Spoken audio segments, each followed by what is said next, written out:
Krishna Hare Hare Hare Ram Ram Ram Hare Hare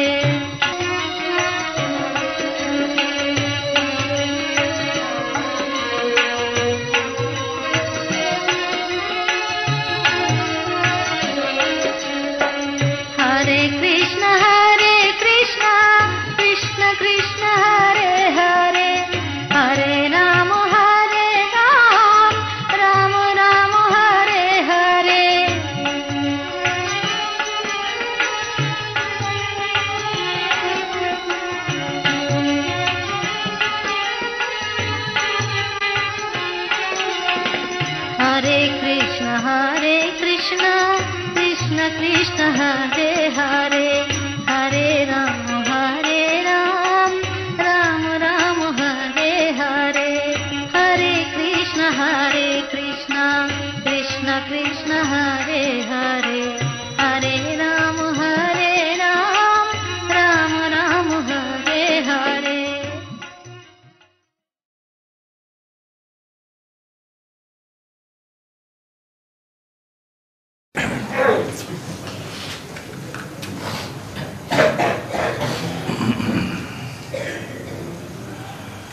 Yasya prasadat bhagavat prasado Yasya prasadan nagati putobi Dhyayam stubham stasya jasastri sandhyam Vande Guru Sri Charanarvindam Ajanulambitavujo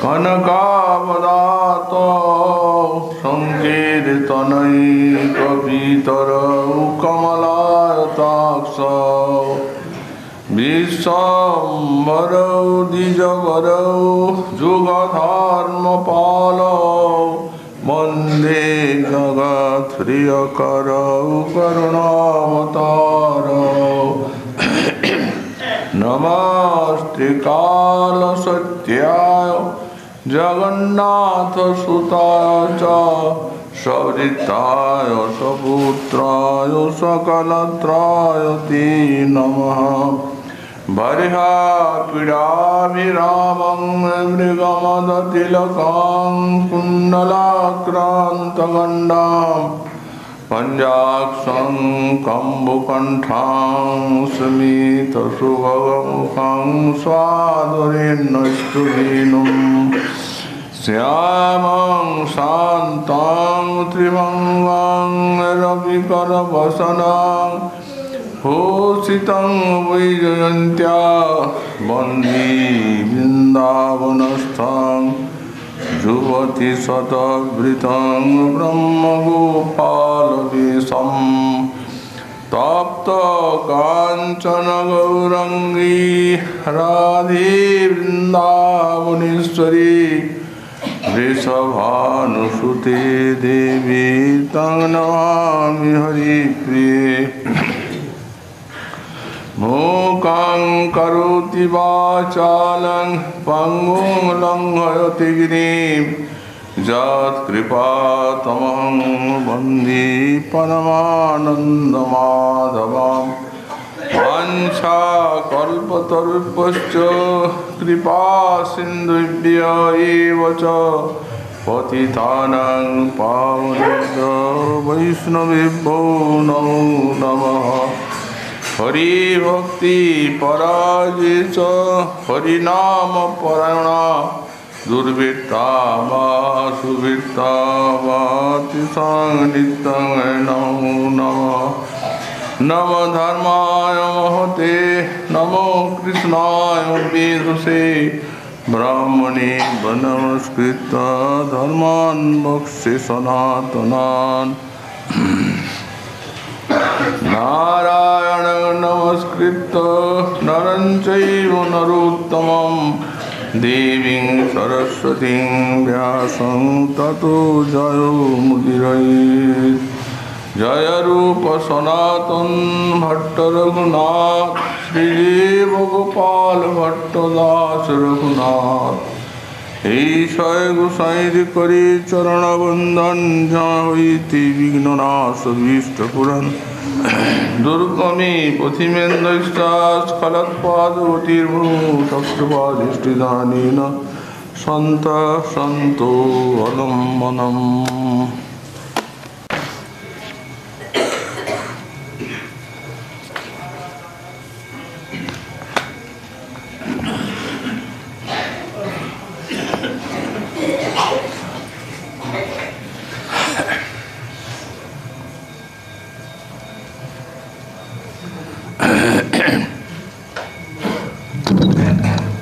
Shri Vishnu श्रवणे Parikshit भवात् भयासकी कीर्तने प्रह्लाद स्मरणे तदंग्रि भजने लक्ष्मी तीर्थो पूजने अक्रूरस्तविवन्दने कपिपतिर्दास्येथ सख्येर्जुना सर्वस्वात्मनिवेदने बलिरभूत् कृष्णाप्तिरेषां परमिति।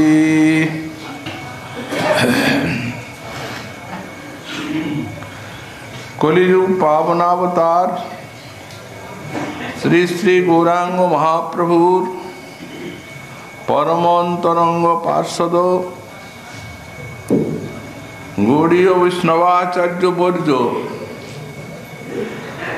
श्री श्रीमती जीव गोस्वामी चरण तार श्री श्री भक्ति सन्दर्भ ग्रंथे 169 संख्यक अनुच्छेदे भक्ति रविदात्त वर्णन प्रसंगे साक्षात जे नवविधा साधन भक्ति श्रीमद् भागवत श्री प्रह्लाद उक्तिते সেই প্রসঙ্গ কীর্তন করছেন। এক অঙ্গ সাধে কেহ সাধে বহু অঙ্গ নিষ্ঠা হইলে উপজায় প্রেমের তরঙ্গ। অর্থাৎ এই নবধা ভক্তি যে সবগুলি সাধককে যাজন করতেই হবে এরূপ কোনো নিয়ম নেই। রুচি অনুসারে এই নবধা ভক্তির মধ্যে যার যে ভক্তিতে নিষ্ঠা তিনি সেই ভক্তি সাধনায় প্রয়োজন তত্ত্ব যে প্রেম পঞ্চম পুরুষার্থ ভগবানের প্রেম সেবা সেও লাভ করতে পারে, তারও প্রমাণ শাস্ত্রে আছে। আর এই নবধা ভক্তির ভজনে নিষ্ঠাতে তাতেও যে প্রেম সিদ্ধি হবে তারও প্রমাণ শ্রী অম্বরীশ আদি মহারাজ। অতএব এই দুইটি আছে। দেখুন একাঙ্গ সাধনায় যে নিষ্ঠা যাদের যাদের সেই প্রসঙ্গ কীর্তন করছেন প্রাচীন একটি শ্লোক উদ্ধৃত করে। এই শ্রবণং কীর্তনং এই শ্লোকের টিকা। তো এই যাবৎ আমরা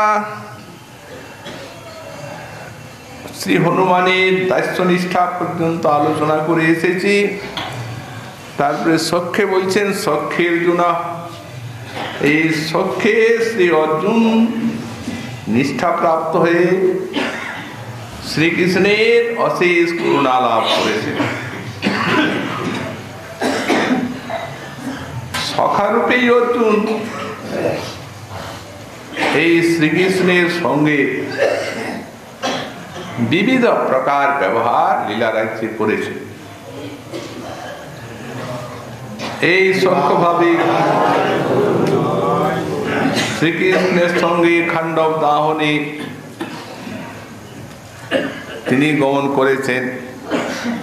ভূমা পুরুষের লোকে গেছেন শ্রীকৃষ্ণের সঙ্গে।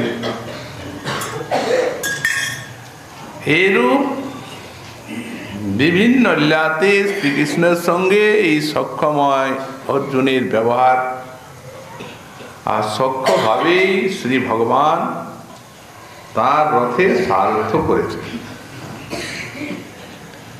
কুরুক্ষেত্রের যুদ্ধে। এবং সেই যুদ্ধে ক্ষেত্রেই দেখা যায় যে সক্ষভাবে নিষ্ঠাতে শ্রী অর্জুন ভগবানের অশেষ করুণাও লাভ করেছে। যেমন এই যুদ্ধে অর্জুনের রক্ষার জন্য প্রভু ভগবান নিজের প্রতিজ্ঞাটিও ত্যাগ করেছেন। কুরুক্ষেত্রের যুদ্ধে যখন ভীষ্মদেব ওই কুরুপক্ষের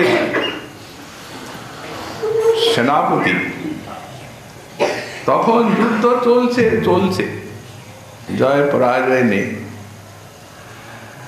একদিন দুর্যোধন পিতামহের কাছে যে বলছেন, পিতামহ আমার মনে হয় কি জানেন, আপনার ভিতরে ভিতরে পাণ্ডবদের দিকে টান আছে, আর তা না হলে এত বড় বিশ্ববিখ্যাত বীর আপনি, এখনো আপনি সেনাপতি, আর আপনার অধ্যক্ষতায় যুদ্ধে এখনো আমার জয় হলো না। ভীষ্মদেব রেগে গেলেন, বললেন মহারাজ আমি তোমার অন্নদাস, এই অন্নদাসের খাতিরে আর বুঝতে গেলে তোমরাও যা পঞ্চপাণ্ডব আমার তা সম্পর্কে, কিন্তু আজই তোমার অন্ন খেয়েছি বলে তাদের বিরুদ্ধে আমাকে এই যুদ্ধে আজ অসাধারণ করতে হয়েছে। এখানে আবার পক্ষপাতিত্বের কথা তুমি বলছো। একটু ক্রোধের আবেশ এলো, বললেন শোনো প্রতিজ্ঞা আমার, এই কালকে 5টি বাণ বের করলেন তুনের থেকে, এই 5টি বাণে পঞ্চম পঞ্চপাণ্ডব শেষ। তুমি জানো যে ধরিত্রী কাল এই পাণ্ডব শূন্য হয়ে গেল। মহারাজ দুর্যোধনের আনন্দের সীমা নাই। যাই হোক, যুদ্ধে জয় হয়ে গেল, ভীষ্মের প্রতিজ্ঞা তো নড়বে না। পিতামহ আপনি তো জানেন পঞ্চপাণ্ডবের দিয়ে সেই চক্রী আছে, অতএব ও না করতে পারে এমন কাজ না, ওয়ার চক্রকে আমি ভয় করি। অতএব মনে কিছু করবেন না, আপনি বাণ 5টা আমাকে দিন, আমার কাছে থাক, কারণ আপনি সরল মানুষ, কোনোভাবে ভুলিয়ে আপনার কাছ থেকে বাণ নিয়ে গেলে সব দিন, আমার কাছে থাক, কাল সকালে যখন যুদ্ধে যাবেন দেব। বললেন তোমার কাছে থাক আর আমার কাছে থাক, আর কাছে থাক, কাল নিধন করবে। প্রতিজ্ঞা করে বসলেন। অন্তর্যামী অর্জুনকে ডেকে বলছেন, সখা সর্বনাশ হয়ে গেল। ভীষ্মদেব ক্রোধের আবেশে 5টা বাণ বেছে রেখে দিয়েছেন, তোমাদের কাল শেষ বলে। অর্জুনেরও বুক কেঁপে উঠল, প্রভু তাহলে কি উপায়? বললেন উপায় একটা মাত্রই আছে, এখনই তোমাকে দুর্যোধনের কাছে যে ওই 5টা বাণ নিয়ে আসতে হবে। তুমি হয়তো স্মরণ করতে পারো, এই যখন গন্ধর্বের হাতের থেকে ওই দুর্যোধনকে বাঁচিয়েছিলে, তখন তোমাকে একটা বর দেব বলেছিল, খেয়াল আছে তো? হ্যাঁ খেয়ালই আছে। ওই বরটাই নাও, তা তো গচ্ছিতই আছে। তখন বলছেন দরকার হলে নেব, এখন থাক। উনি চলে গেলেন। তখন যুদ্ধ এমন ধর্মযুদ্ধ যে যদি একবার যুদ্ধবিরতি হয়ে গেল, তাহলে যদি শত্রু একটা বিছানায় ঘুমিয়ে থাকে তো কেউ কিছু কাউকে করবে না। ধর্মক্ষেত্রে কুরুক্ষেত্রে সমবেতা সভা প্রথমেই বলা হয়েছে গীতা। এখন ওকে দেখেই দুর্যোধন বলছেন, ওই মধ্যম পাণ্ডব তুমি এখানে? বলে, হ্যাঁ দাদা, একটা কাজে এসেছি। কি কাজ?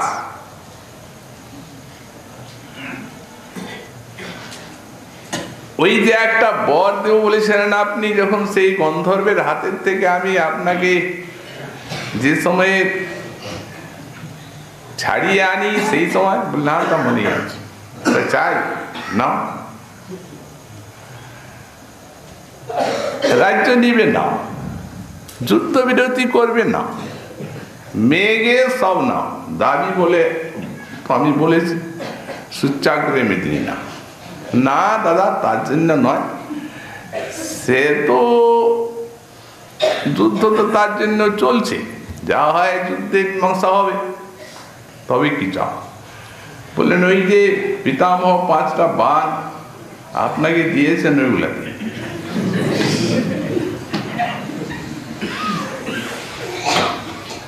তখন দুজন বুঝতে পারলেন সেই চক্রের এই কাজ, আমি তো বলেছিলাম। উপায় তো নাই, না দিলে তো বদনাম। দিয়ে দিলেন। পিতামহ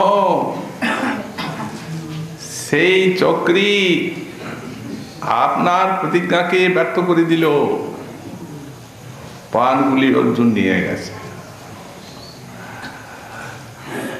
তো আমার প্রতিজ্ঞাকে যখন ব্যর্থ করলো, তখন তারও প্রতিজ্ঞা আমি ব্যর্থ করব। এমন যুদ্ধ আরম্ভ করলেন তিনি যে একবারে অর্জুনকে আর রক্ষা নেই, ভয়াবহ যুদ্ধ একেবারে। অর্জুন পেছনে বারগুলো আসছে, নিজে নিয়ে নিচ্ছেন, কিন্তু কি হবে, আর গান্ডীবে জারোপণ করবার শক্তি নেই সেই পরাক্রমে। এখন অর্জুন এমন হয়ে গেছেন, প্রভু আর যুদ্ধের দিকে আপনার রথ চালিয়ে প্রয়োজন নেই, একবার আমার দিকে তাকান,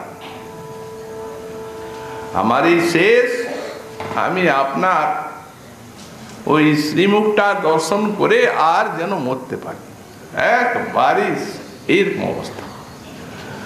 তেমনি তাকিয়েছেন, মুখটা দেখে স্থির থাকতে পারলেন না। তেমনি প্রতিজ্ঞা করেছিলেন যে কুরুক্ষেত্রে যুদ্ধে অস্ত্র ধারণ করবেন না, সেটা বিসর্জন লাফ দিয়ে সেই রথের থেকে নেমে আর রথচক্র ধরে সিংহ যেমন গজরাজকে বধ করতে যায় তেমনি ছুটলেন, তেমনি ছুটেছেন, তেমনি উনি রেখে দিয়েছেন। তখন স্তুতি করতে লাগে, প্রভু তুমি, তোমার ইঙ্গিতে সারা বিশ্ব সংহার হয়, লয় হয়ে যায়, ক্ষুদ্র জীব আমি, তুমি আমার প্রতিজ্ঞা রক্ষার জন্য তোমার প্রতিজ্ঞাটা ছেড়ে দিলে। স্তুতি করতে লাগে। তো সুতরাং এই সব কৃষ্ণের করুণার দ্বারা অর্জুনের প্রতি এই সক্ষভাবে যে তিনি যথেষ্ট কৃপা লাভ করেছেন তাও জানা যায়। কিন্তু একদিন আর দুঃখটা থাকে না। যখন 10ম অধ্যায়ে গীতার বিভূতি যোগ বর্ণনা করলেন, তখন অর্জুনের ইচ্ছা হলো যে সেই বিশ্বরূপটা দর্শন করবে। প্রভু তোমার যদি আমি যোগ্য হই, তোমার সেই রূপটা একবার দেখো, একটা দেখতে চাই। হ্যাঁ দেখো, সেই বিশ্বরূপ দেখালে। যখন দেখালে তখন স্তুতি করতে লাগলেন, ভয় এসে গেল। বললেন, সখেতি মত্তা প্রসভম যদুক্তম, হে কৃষ্ণ, হে যাদব, হে সখেতি অজানতা মহিমানম তবেদম ময়া প্রমাদাৎ পুনরেন বাপি যচ্চাব হাসার্থম সৎকৃতোসি বিহার সজ্জাসন ভজনেষু एकाकी तत्समक्षम तत्क्षमय तत्खामहि मम अप्रमेयम। हे अप्रमेय, তুমি এত বড়। তখন আর সখা বলছেন, তখন সখা যে বলেছেন, সখ্য ভাব করেছেন, এই জন্য ক্ষমা চাচ্ছেন বিশ্বরূপ থেকে। ঐশ্বর্য ভাবযুক্ত প্রেমের এইটা নিয়ম। বলছেন প্রভু তুমি এত বড় দাতা আমি জানতাম। অতএব তোমাকে যে সখা বলেছি, সখা মনন করেছি। সখেতি মত্তা প্রসভম যদুত্তম। হে কৃষ্ণ, হে যাদব, হে সখেতি, তোমাকে সম্বোধন করেছি হে যাদব, হে কৃষ্ণ, ও হে সখা, কত কত বার। এবং যচ্চাব হাসাত্তম সৎকৃতুষি বিহার শয্যাসন ভজনীষু। তোমার সঙ্গে বিহারী ওই সখ্যভাবে তোমার সঙ্গে একসঙ্গে খেয়েছি আহারে, তারপরে একসঙ্গে ওঠা বসা একটি আসনে, এইসব সখ্যভাবে অনেক করেছি। এই যে তোমার প্রতি হে অপ্রমেয় আমি অসৎকার করেছি, এখানে অসৎকার হচ্ছে। এই ঐশ্বর্য দেখি সখ্যভাবটা কমে গেছে। তৎখামহম প্রমেয়ম, হে অপ্রমেয়, তুমি আমাকে এই জন্য ক্ষমা করো। একাকী বলেছি, লোকজনের সমক্ষে তোমাকে সখ্যভাবে কত পরিহাসও করেছি, তার জন্য তো আমার অপরাধ হয়ে গেছে। অতএব তুমি আমাকে ক্ষমা করো। ভগবান দেখছেন এই ঐশ্বর্য দেখার ফলাফল। আমি তখনই বললাম এই ঐশ্বর্য দেখতে চাইবে না, কিন্তু তুমি দেখতে চাইলে এখন।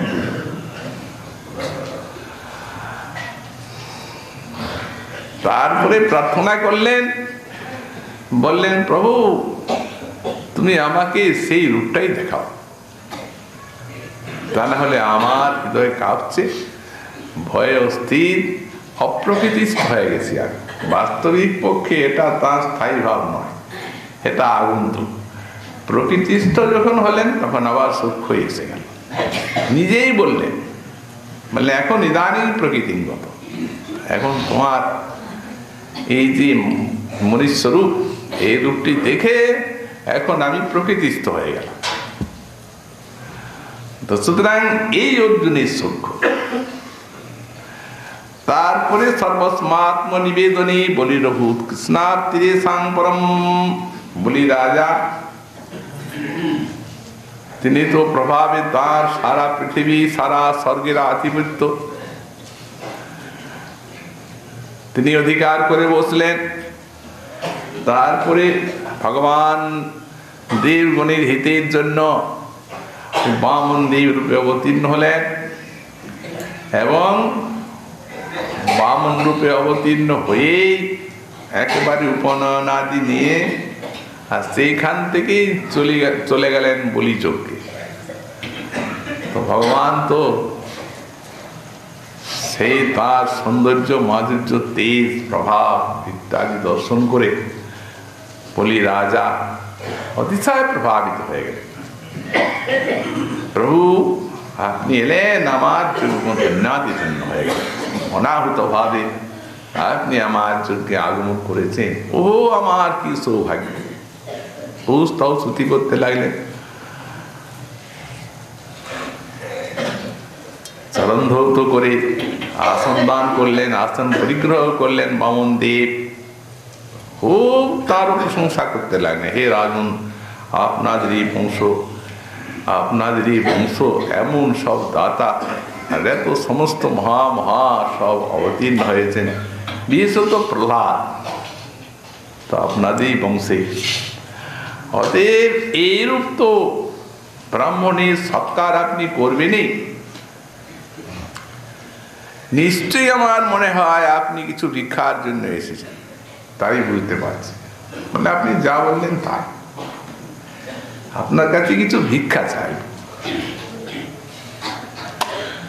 প্রার্থনা করুন, যা চাইবেন আপনি, আমি আজ আপনাকে সেই ভিক্ষাই দান করব।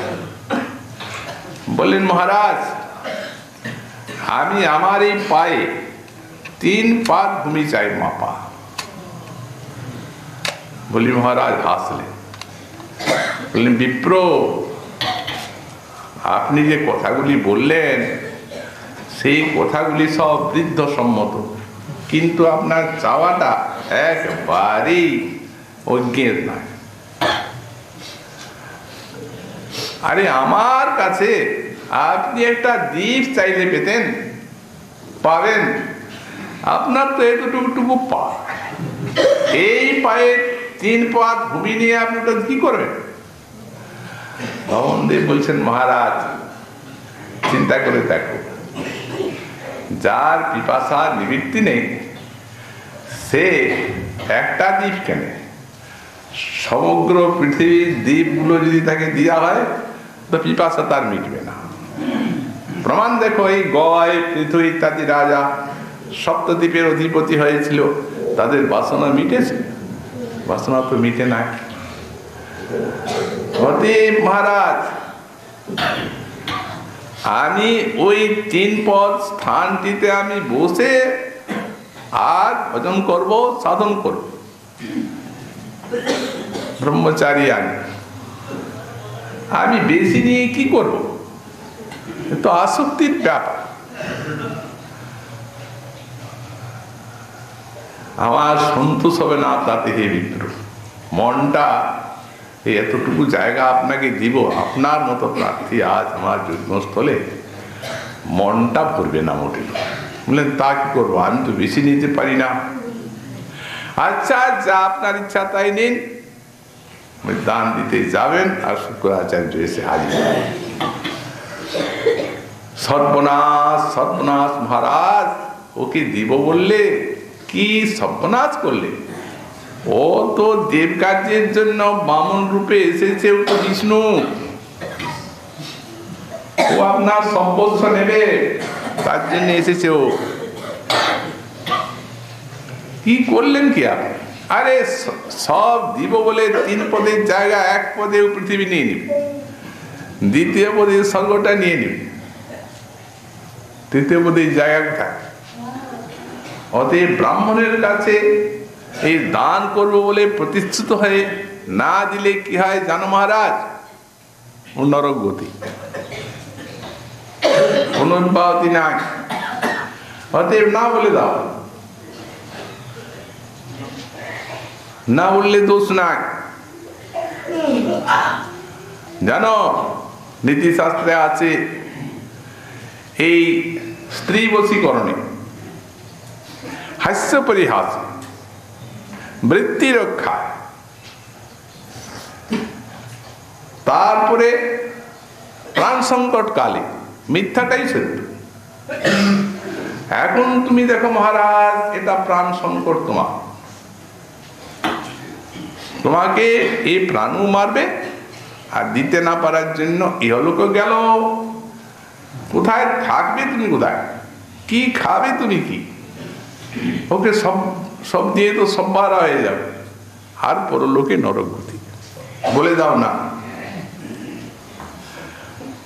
হে গুরুদেব, কৃপা করুন, তিনি যদি বিষ্ণুই হন আর আমার সর্বস্বই যদি তার গ্রহণ করবার জন্য আমার কাছে আগমন, তো তাহলে তার বাসনা পূর্ণ করে তার পার্থিব দান দিয়ে যদি আমাকে নরকে যেতে হয় তো যাও, ভয় নেই।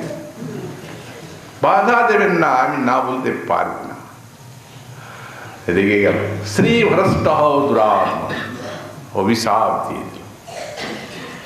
অভিশাপ দিয়ে ক্রোধ করে শুক্রাচার্য ওখান থেকে চলে গেলেন। তারপরে দান দেবেন। বিন্ধ্যাবলী স্ত্রী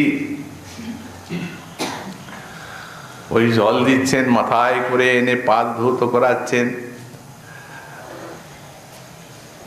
বিন্ধ্যাবলী চরণ ধৌত করছেন। তারপরে দান দিতে উদ্যত হয়েছে, পুষ্পবৃষ্টি হচ্ছে।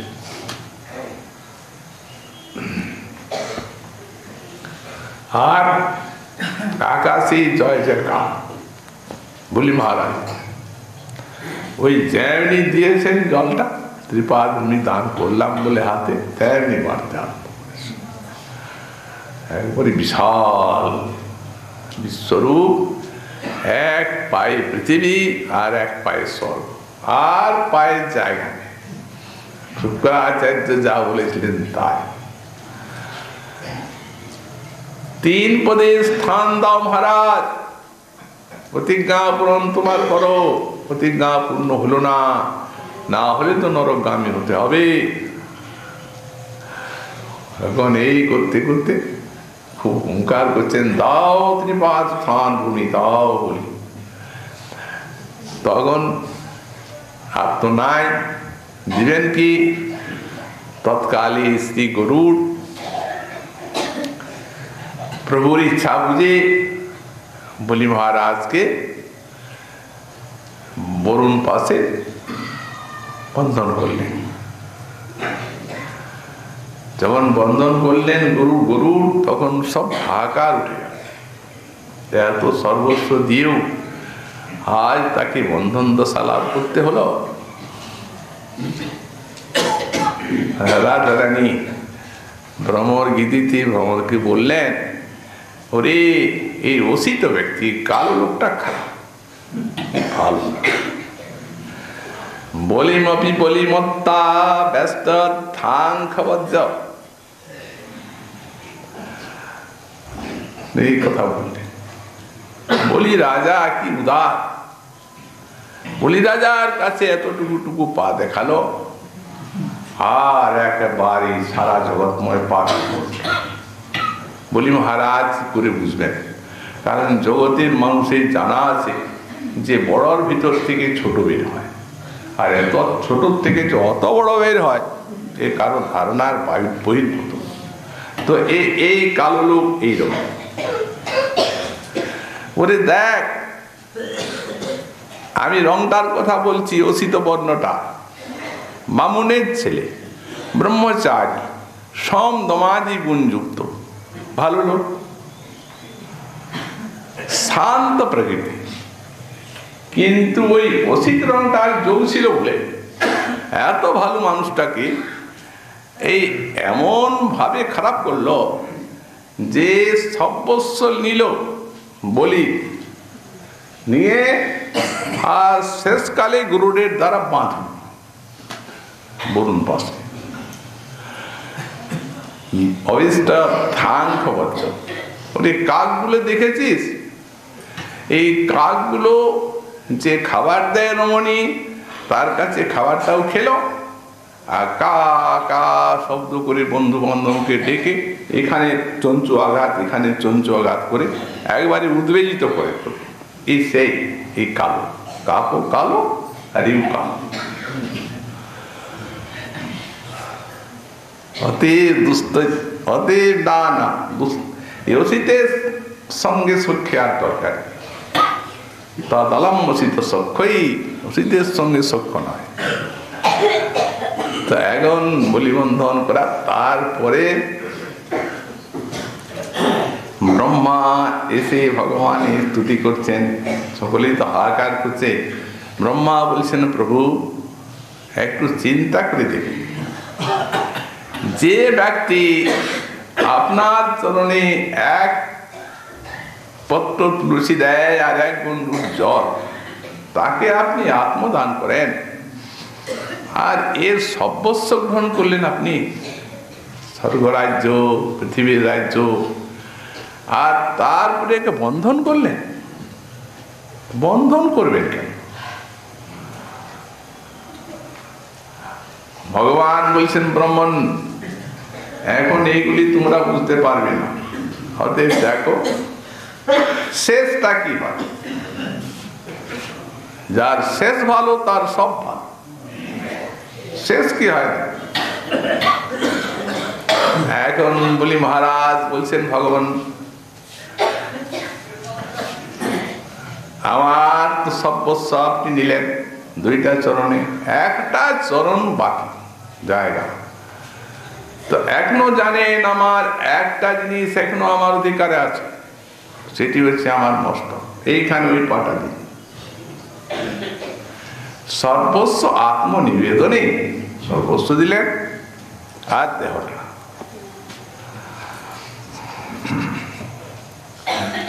তারপরে বৃন্দাবলী তিনি তার স্ত্রী এমন কথা বললেন যে ভগবানের হৃদয় বিগলিত হয়ে গেল। উনি বললেন, হে ভগবান, আমার যে ভর্তা এই মূর্খ ব্যক্তি, তাই আজ দেখলাম এই যে বলছে আমার স্থান নিলেন, আমার সর্বস্ব নিলেন, তো এর কোনটা? যার এক একটা লোমকূপে অনন্ত কোটি ব্রহ্মাণ্ডের নিবাস এই জগৎপতি, আপনি তো সকলের অধিপতি। তো এই নিজেতে অভিমান করছে আমার স্বর্গ আর আমার পৃথিবী, এর কি লজ্জা আছে? এ তো নির্লজ্জ, তাই এই কথা বলছে। তা নাহলে এই কথা বলতো হতে। এখন বন্ধন করেছেন দয়া করে, কৃপা করে, আপনার জিনিস আপনি নিয়েছেন, ঠিক আছে। এখন কৃপা করে এর যখন কিছুই নেই, তখন এর বন্ধনটা মুক্ত করে দেয়াই তো আপনার করুণা। ভগবানের চিত্ত দ্রবিত হলো। বলিকে বললেন, মহারাজ, তোমাকে আমি সুতলে স্থান দেব, এবং সুতলে তুমি যাও, তোমার যে এই যে আত্মনিবেদন, সর্বস্ব দান, এই পরম ভক্তির ফলে আমি তোমার নিকট চির অধীন হয়ে থাকব। তোমার দ্বারে আমি সব দিন অবস্থান করব প্রহরী রূপে। যদি কারো আমাকে দেখার প্রয়োজন হয়, তোমার দ্বারে গেলে আমাকে দেখতে পাবি। এখনো অবস্থান করছেন বলির দ্বারে। এই জন্য বলেন পরম কৃষ্ণাপ্তিরেশাং পরম, এদের একাঙ্গ সাধনায় উত্তম কৃষ্ণ প্রাপ্তি হয়েছে। এই জন্য পরম শব্দটি দিয়েছে। এই তো নবদা ভক্তির ব্যাখ্যা। তারপরে গোস্বামী পাদ ওই যে লিখেছেন শেষ পদটা, প্রহ্লাদ যা বলেছেন, ইতি পুংসার্পিতা বিষ্ণু ভক্তিশ্চে নবলক্ষণা ক্রিয়তে ভগবত তথা তন্মন্যে ধীতম উত্তম। এখন এই অংশটার ব্যাখ্যা করছেন। বলছেন ইতি নবলক্ষণানি জৈসাসা ভগবতী তদ বিষয়কা অর্থা সাক্ষাৎ রূপা। প্রহ্লাদ মহাশয় বলছেন যে এই যে শ্রবণ কীর্তন, পাদসেবন, অর্চন, বন্দন, দাস্যসখ্য, আত্মনিবেদন, হে পিত, এই যে নবধা ভক্তি, উনি জিজ্ঞাসা করেছেন কোনটা শ্রেষ্ঠ অধ্যয়ন তোমার মনে হয়। তো সে অধ্যয়নীদের উত্তর দিচ্ছেন। তো বলছেন ইতি পুংসার পিতা বিষ্ণু ভক্তিশ্চে নবলক্ষণা। তো ইতি নবলক্ষণানি জৈস্যা সা ভক্তি, এই 9 প্রকার লক্ষণ যা, সেই ভগবতী তদ বিষয়কা ভক্তি, সাধন ভক্তি। অধ্যা, একটা অধ্যা শব্দ আছে, সাক্ষাৎ রূপা, ভগবানের সাক্ষাৎ রূপা যারা এই ভক্তি অর্পণ করেন, নতু কর্মাদি অর্পণ রূপা পারস্পরিকী ভক্তির। এটা কর্মাদি অর্পণ রূপা নয়। যারা কর্ম করেন আর কর্মফল প্রাপ্তির জন্য এই শ্রবণ কীর্তনাদি ভজনাঙ্গের দ্বারা সেই ফলটা, শ্রবণ কীর্তনাদি ভজনও করেন, ভক্তি মিশ্র কর্ম, আর সেই ফলটা ভগবানে অর্পণ করেন। কেন অর্পণ করেন? যদি না করেন তাহলে ফলটা পাবেন। কারণ এই কর্ম, জ্ঞান, যোগ ইত্যাদি এই সাধনাগুলি এমন কোনো শক্তি নাই যে এগুলি শত সাধককে নিজের ফলটাও দিতে পারে। ভক্তি বিনা কোনো সাধন দিতে না রে ফল। সব ফল দেয় ভক্তি, স্বতন্ত্র প্রবল, স্বতন্ত্র এবং প্রবল। অন্যান্য সাধনারও ফল ভক্তি দেয়। এই জন্যই তো ওই ভক্তির অঙ্গগুলি এদের জাগরণ করতে হয়। তো ওই যে করলেন কর্মগুলি ফলটা লাভের জন্য ভগবানের চরণে অর্পণ করা হয়। এটি হচ্ছে কর্মার্পণ রূপা। তো ওদের এই কর্মার্পণ রূপা এটা হচ্ছে পারস্পরিক ভক্তি, অধ্যা নয়, মানে সাক্ষাৎ ভাবে নয়। তত্রাপি শ্রী বিষ্ণুদেব অর্পিতা তদর্থম এব ইদম ইতি ভাবিতা ন তু ধর্মার্থাদিষু অর্পিতা। বললেন তথাপি এই যে ভক্ত ইনি অর্পণ করে অর্পিত হয় এই অঙ্গগুলো। এবং সেই অর্পণটা কি প্রকার? বললেন শ্রবণ কীর্তনাদি করেন, ওনার প্রত্যেকটা এই কর্মের ফল থাকে ভগবানের সুখ। ভক্ত ভজন করে ভগবানের সুখের জন্য এইগুলি অনুষ্ঠান করে থাকেন নবধা ভক্তি, আর অন্য কোনো তাদের ফলের ইচ্ছা নেই। এই জন্য এইটিকে অর্থা বলা হয়েছে। তদর্থম এব ইদিং ইতি ভাবিতা, এটা তার অন্তর্ভাব। মনেই চিন্তা করেন যে আমি যে শ্রবণ কীর্তন করছি এতে আমার প্রভুর আনন্দ হোক। আর বাস্তবিক কি ভগবান ভক্তি সকল ভজনী পরমানন্দ লাভ করে থাকে। এই জন্য তো বললেন মদভক্তা যত্র গায়ন্তি তত্র তিষ্ঠামি নারদ। কেন থাকে? তার আনন্দ হয় বলেই তো থাকেন। তার কথার তিনি বড় শ্রোতা। যারা শ্রবণ করবেন তাদেরও মনে রাখা উচিত যে ভগবান তার কথা সাধন করছেন, আর আমরা তার সেই অধনামৃত অবশিষ্ট আস্বাদন করছি। এই প্রকারে প্রতিটি ভজনাঙ্গে ভগবানের আস্বাদন আছে। এই জন্য এইটি ভাবনা থাকবে সাধক যে আমরা যে ভজন করছি এতে প্রভু আমার আনন্দ পাচ্ছেন। এইটি আমি আনন্দ পাচ্ছি তা নয়, তাহলে একটা কামনা এসে গেল। এই আনন্দটা প্রভুর আনন্দ এতে এই ভাবিতা ন তু ধর্মার্থাদিক ন তু ধর্মাদিষু অপি অর্পিতা এবং ভূতা চেত প্রিয়তে। অতএব ধর্ম অর্থ কাম মোক্ষ এই কামনা যাদের নাই, আদি বলতে লাভ পূজা প্রতিষ্ঠা ইত্যাদি যা কিছু আছে, ভজন করে যদি এই সমস্ত কামনাগুলো দূর পায়। সাধারণত ধর্ম অর্থ কাম মুক্তি তো নাই বাসনা, কিন্তু ধর্ম অর্থ কাম এগুলি বাসনা না থাকলেও ওই যে খুঁটিনাটিগুলো ওগুলি হৃদয় ছাড়ে না। গুণময় চিত্তগুলি কিছুতেই ছাড়বে। এই যে লাভ পূজা প্রতিষ্ঠা, এই জন্য মহাপ্রভু বললেন কিন্তু যদি লতার অঙ্গে উঠে উপশাখা, এই লাভ পূজা প্রতিষ্ঠা অসংখ্য তার লেখা। এগুলা উপশাখা,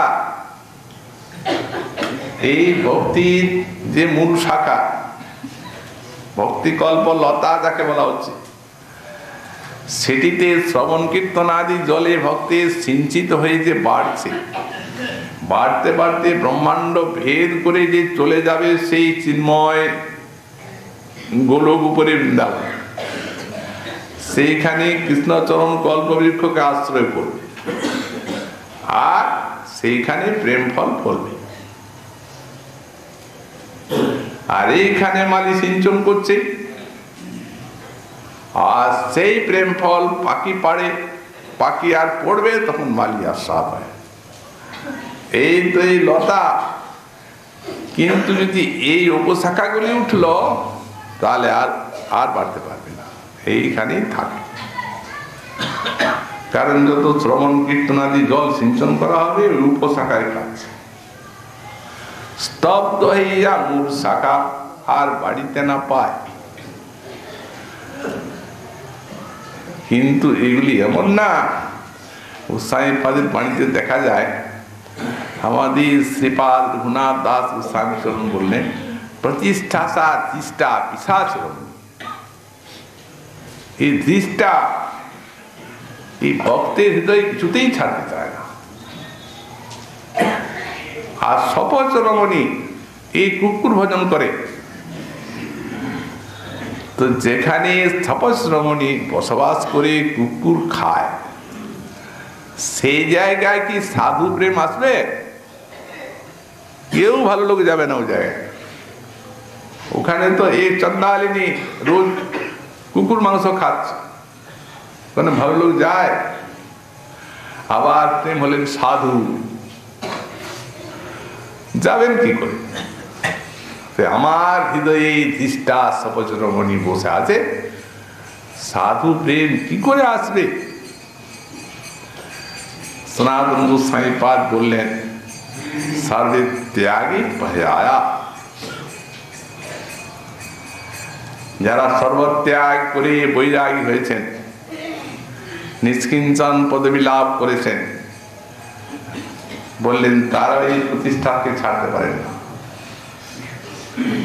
সর্বত্যাগে অপি ভয়ায়া, সর্বত্যাগ করেছেন যিনি, তাও আমি এই ভক্ত জ্ঞানী পণ্ডিত ব্যাখ্যাতা ভজনানন্দী কোষ্ঠী সদৃশময়া, আমার মতো আর জগতে কে পণ্ডিত আছে, কে ভক্ত ভজনশীল আছে? সবাই আমার প্রধানত হবে, সবাই আমার যশ কীর্তন করবে, এই রূপে সুখী হয়ে আমি এই ভজন জীবন যাপন করব। বাস শেষ হয়ে গেল, ভক্তি গল্প তার নাই, সংকুচিত হয়ে গেল, এই উপশাখায় ফল ফুল ধরে গেল, ভজন সাধনের ফল মিলে। গোস্বামীপাদের সর্বানর্থ বরপিজ, এটি সকল অনর্থের একবারই গোড়া মূল, সকল অনর্থের থেকে শ্রেষ্ঠ। ভক্তের নিকটে অন্যান্য ইত্যাদি অনর্থ কিছু নয়, ওগুলাকে সে ত্যাগ করতে পারে। কিন্তু এ চোরাবালির মতো এই ভজন তরণীকে রসাতলে নিয়ে যাবে, জানতেই দেবে না, মনে করবে ভজনই করছে, আর ও নিয়ে যাচ্ছে রসাতলে। এমনি দৃষ্টা, এই জন্যই মহাপ্রভু বলে, একে যদি বেশি দিন স্থান দেওয়া যায় তাহলে কাটতেও পারবে না, মোটা হয়ে যাবে। হতে প্রথমে উপশাখার করিবে ছেদন, তবে মূল শাখা বাড়ি যায় বৃন্দাবন। এটিকে প্রথমেই ছেদন করতে হবে, আর তা না হলেই মোটা হয়ে গেলে আর কারো বাবার সাধ্য নাই যে এটিকে ছেদন করতে পারে। এই জন্যেই বলছেন, এই যে এগুলো আছে, এইগুলি যদি থাকে আর চেত তৎক্রিয়তে এই নবদা ভক্তির ভজন করেন, বললেন তাহলে সেটি অধ্যা হবে না, ঘটিয়া সাক্ষাৎ না। অতএব তদা তেন কর্তা যদিত, যদি এইসব গুলিকে ত্যাগ করে কর্ম জ্ঞান যোগ ইত্যাদির ভরসা, ধর্ম অর্থ কাম মুক্তির আশা, লাভ পূজা প্রতিষ্ঠানের কামনা, এই সবকে ছেড়ে আর যে এই নবধা ভক্তি যে অনুষ্ঠান করা হয়, প্রহ্লাদ মহাশয় বললেন যদ অধীতম তদ উত্তম মন্যে, তাকে আমি উত্তম অধ্যয়ন বলে মনে করি।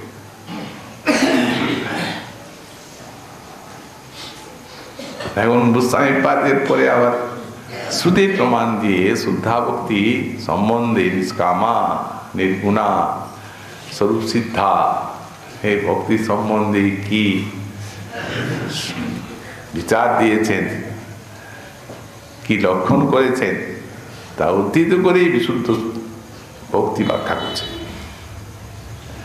মহাপ্রভু তাহলে আগামীকাল আমরা সেই আমরা আলোচনা করবো।